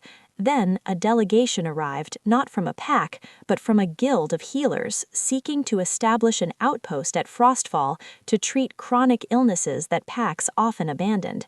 Then, one crisp autumn day, a group of 20 warriors appeared at our gate. They wore no colors, carried no banners. Their leader, a grim-faced wolf with the bearing of a commander, asked to speak to the Luna. I met them in the courtyard, Kieran a silent, watchful presence at my side.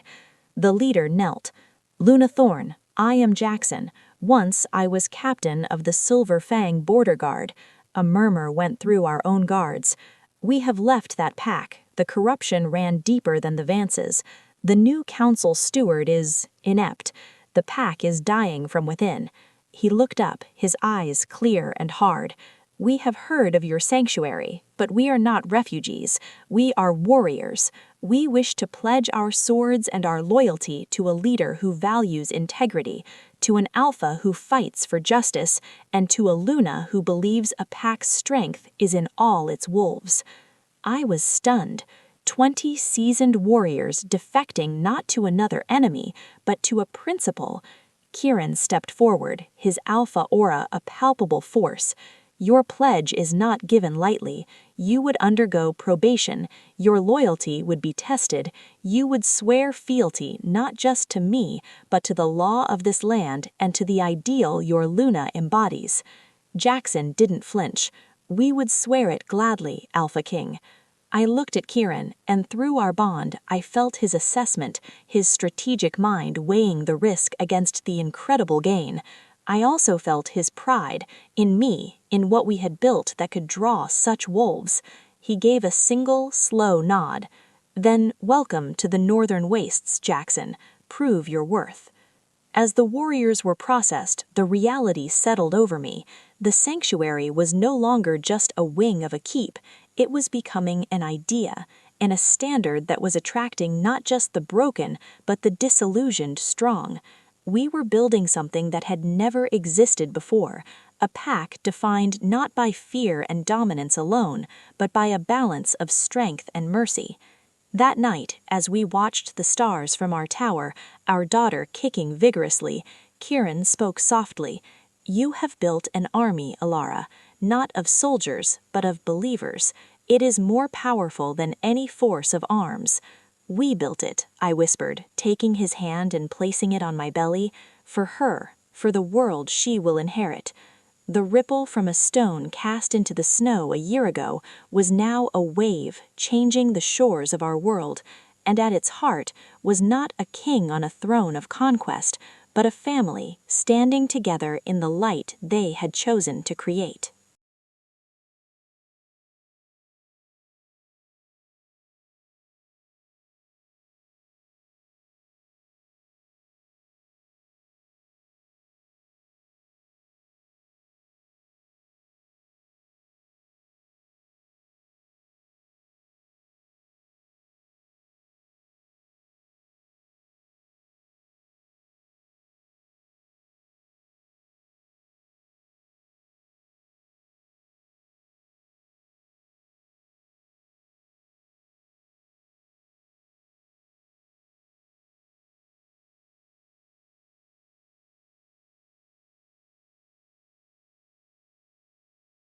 Winter returned to the mountains, but Frostfall Keep had never felt warmer. My pregnancy progressed, a constant, miraculous reminder of the life Kieran and I had woven from strands of betrayal and snow. The sanctuary wing thrived, a bustling microcosm of the pack it represented. The defected Silver Fang warriors, under Jackson and Rorik's watchful eyes, had integrated seamlessly, their disciplined strength bolstering our borders and their respect for the sanctuary's purpose becoming genuine.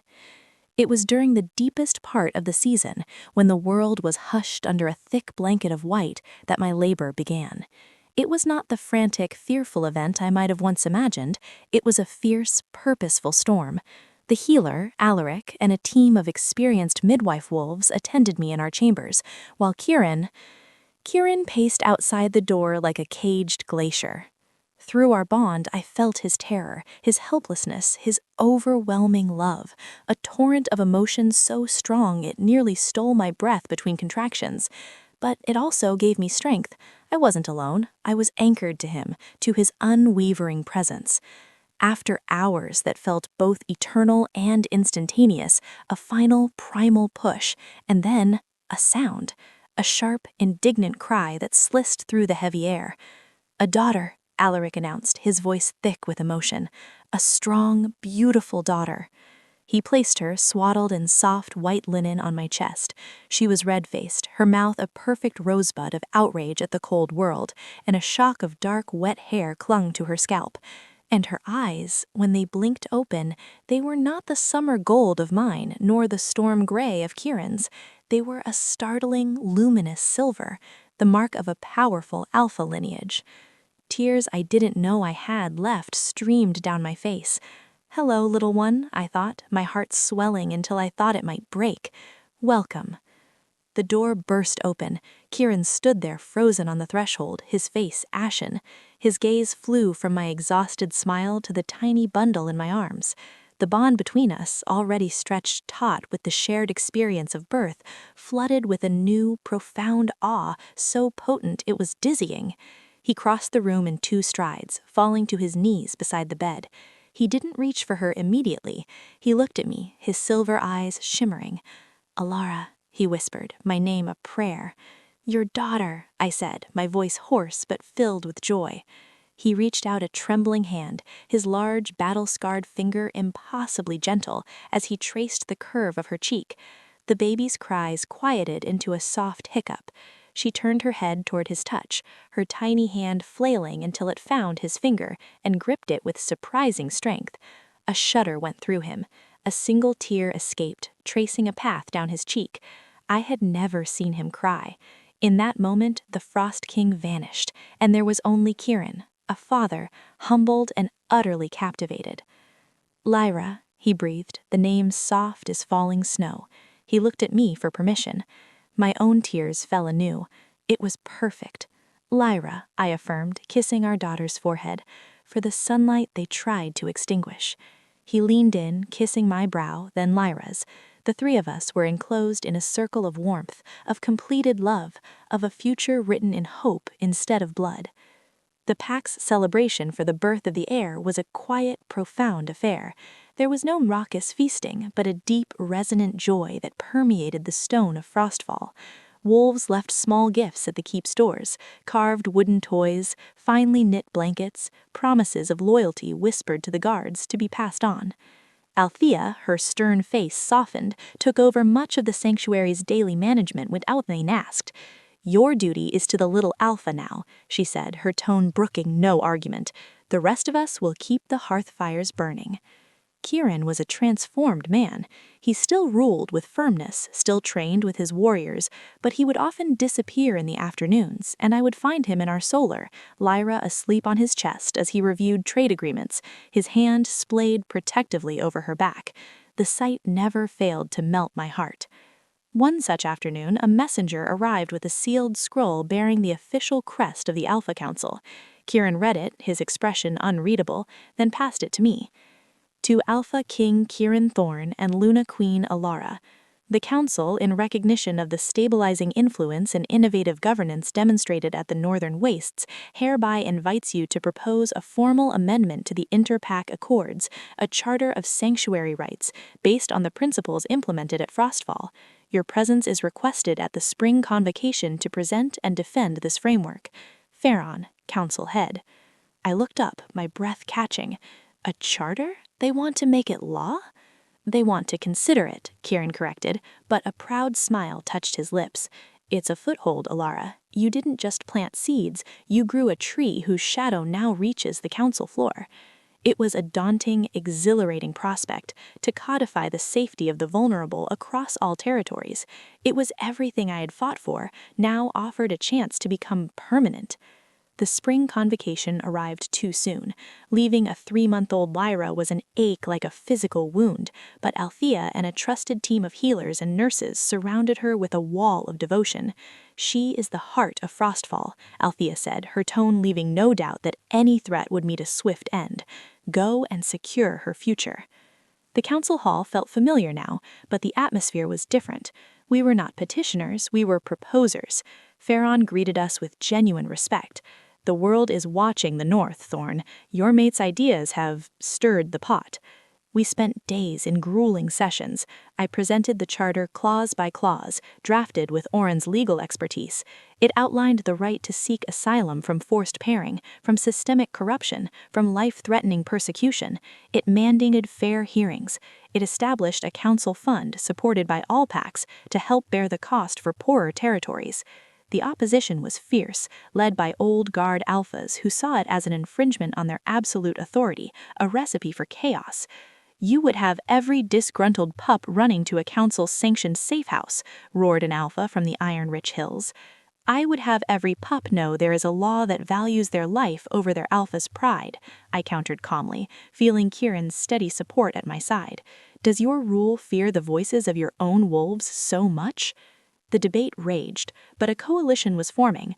The Lunas who had approached me before were vocal in their support. Younger alphas, weary of the old cycles of violence and corruption, saw the practical strength in our model. Jackson, now one of our commanders, attended as part of our delegation. His testimony of loyal warriors driven to abandon their pack due to rot at the core was devastatingly effective. On the final day, the vote was called. It was not for adoption, but to approve the formation of a committee to draft a formal charter for a future vote. A smaller step, but a crucial one. The tally was close. When Farron announced the result, the motion carries by 3 votes, a wave of quiet triumph washed over me. It was done. The idea was now in the bloodstream of the werewolf world. As we prepared to leave, Farron stopped us. Your Majesties, a moment. He looked older, wiser. I voted against your mate when she first came here. I saw a problem, not a person. You have shown me a different way to be strong. The Charter Committee will need a northern voice. I would see you both on it. It was an immense responsibility and an honor. The journey home was filled with a quiet, shared satisfaction. We had fought battles of steel and battles of words, and we were winning. As Frostfall Towers came into view, Kieran took my hand. I once built walls to keep the world out, he said, his gaze on our home. With you, I have helped build gates to let the right things in. It is a better fortress. When we entered our chambers, Althea was waiting, Lyra in her arms. Our daughter gave a gummy smile, her silver eyes lighting up at the sight of us. I took her, breathing in her sweet, milky scent, the final piece of my soul slotting into place. Kieran wrapped his arms around us both, his chin resting on my head. All of this, he murmured, his voice thick. The peace, the purpose, her. It began with a choice in the snow, the best choice I will ever make. I looked down at Lyra, then up at the man who was my enemy, my savior, my mate, my partner. The past was a ghost, acknowledged but no longer haunting. The future was a wide, sun-drenched field, built on the foundation of our scars and our love. We were no longer just survivors. We were architects.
5 years is a lifetime, and the blink of an eye. The Charter of Sanctuary Rights, after 2 years of committee work and fierce debate, was ratified by the Alpha Council. It was a watered-down version of our original proposal, full of compromises and loopholes, but it existed. It was law. And in its wake, a quiet revolution began. Packs didn't suddenly transform into havens of compassion, but the conversation had shifted.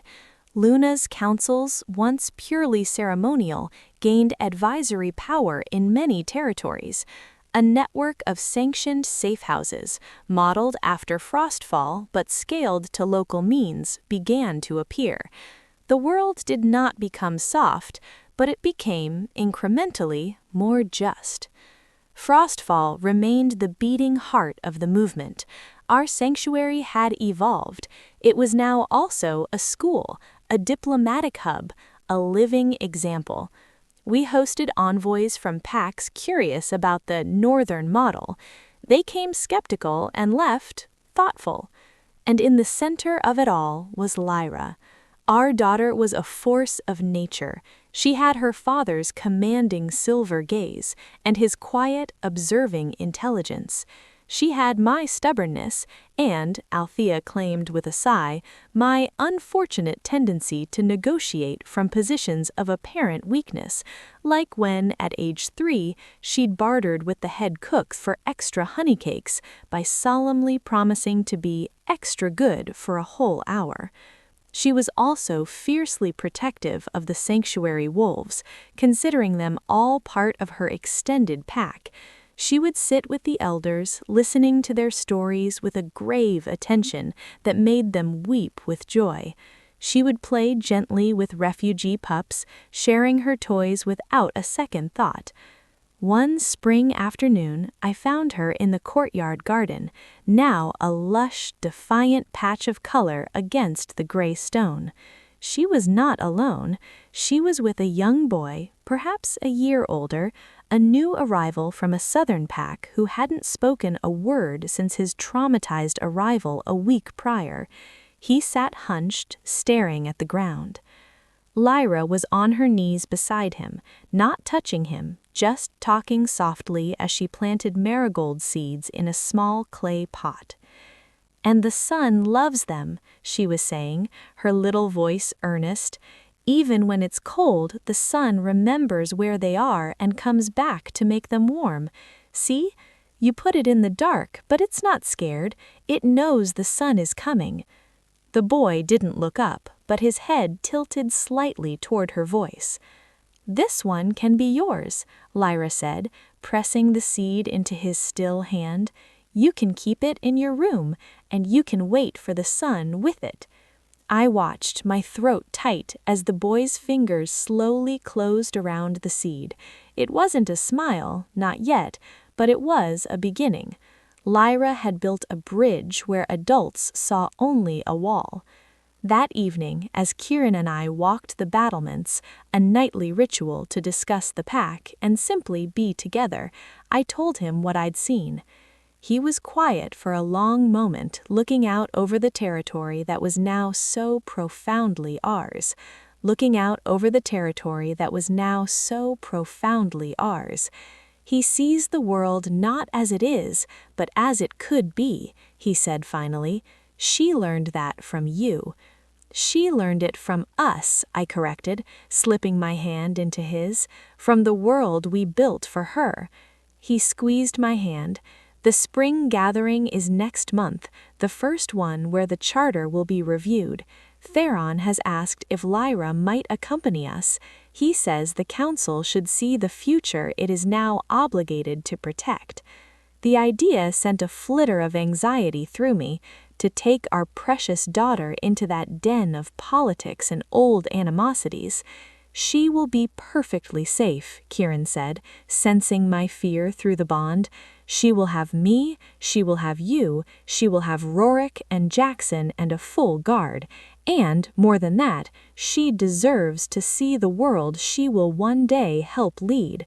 to see that the words we argue over in stone halls change lives in courtyards. He was right. I knew he was right. The spring gathering was held in a different territory, a verdant valley, a stark contrast to our mountains. Lyra, dressed in a tiny, perfect version of Luna formal wear, was a sensation.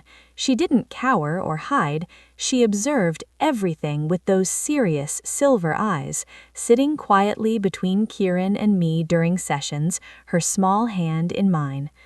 During a recess, as wolves mingled in the sun-dappled plaza, an elderly alpha from a traditionalist pack approached me.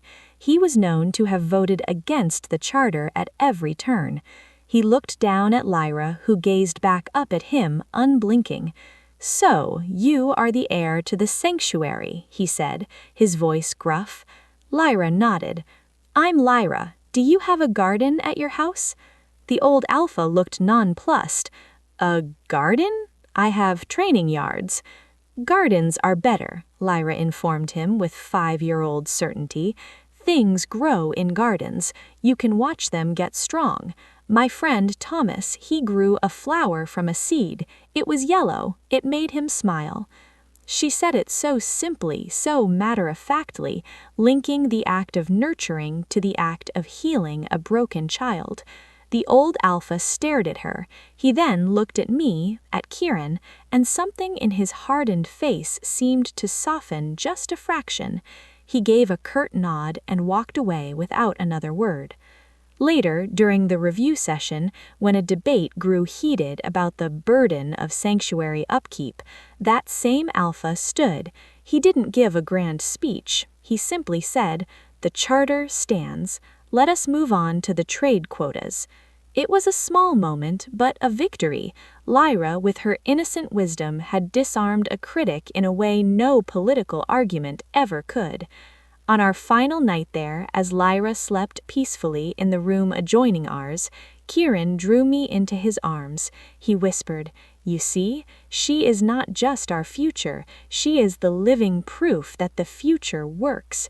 She is the garden we planted in the stone." Tears of happiness welled in my eyes. We had come so far, from a frozen roadside to shaping laws, from strategic allies to soul-deep partners, from 2 wounded hearts to a family that was a beacon. The journey home felt like a return to our true selves.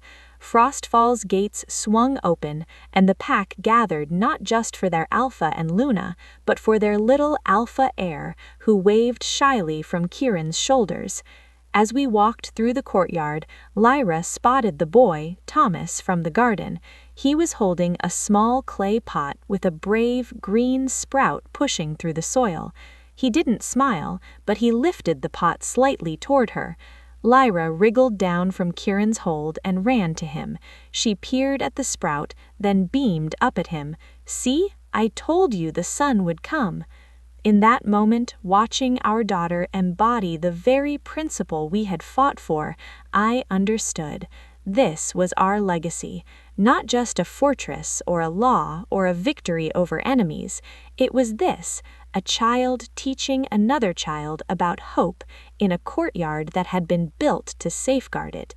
The cycle of cruelty that had once tried to claim me in the snow was broken. In its place, we had planted something that would grow and endure long after we were gone. 15 years. The marks on our throats had faded to silver memories against our skin. My dark hair was streaked with gray earned in council chambers and sick rooms. Kieran's shoulders bore the weight of decades of rule, but his step was still sure, his silver eyes as keen as ever, though they now crinkled at the corners when he laughed, which was often. Frostfall Keep stood unchanged, a permanent sentinel in the mountains, but the life within its walls was a vibrant, ever-evolving tapestry. The sanctuary was no longer a wing, it was the ethos of the entire territory.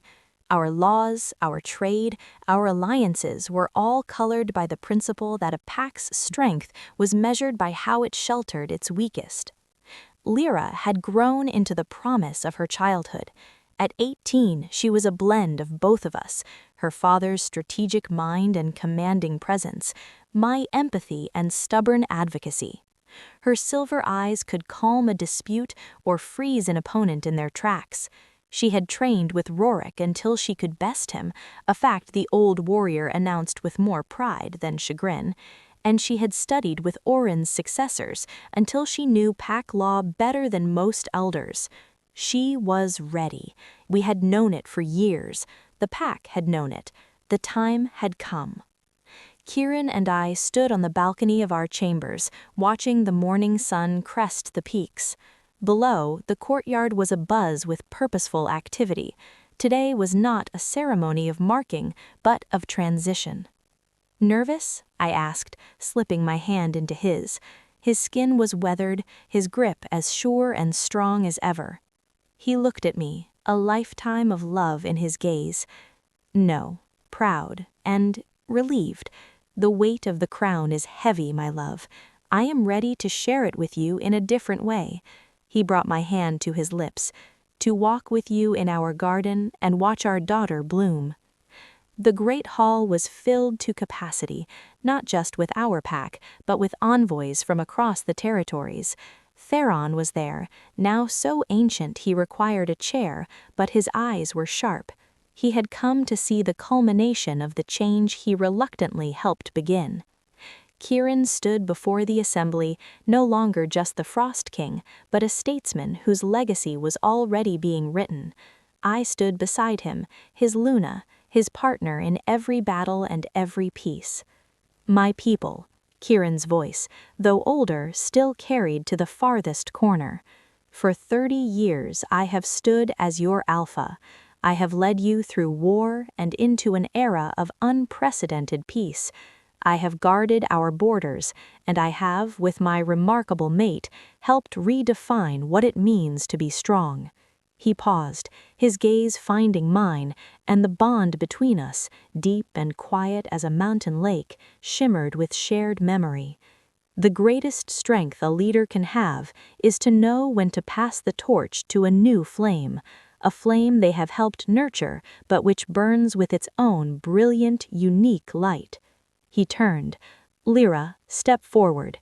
Our daughter walked from the side of the hall. She wore a simple tunic of deep gray and silver, her dark hair braided back from her face. She moved with a grace that was both regal and approachable. She knelt before her father, not in submission, but in respect. "Do you, Lyra Thorn, swear to uphold the laws of the northern wastes, to defend its people from all harm, to guide them with wisdom, and to lead them with a heart that balances strength with mercy?" Her voice, clear and firm, rang out. "I swear it, Father, on my life and on the legacy you and Mother have built."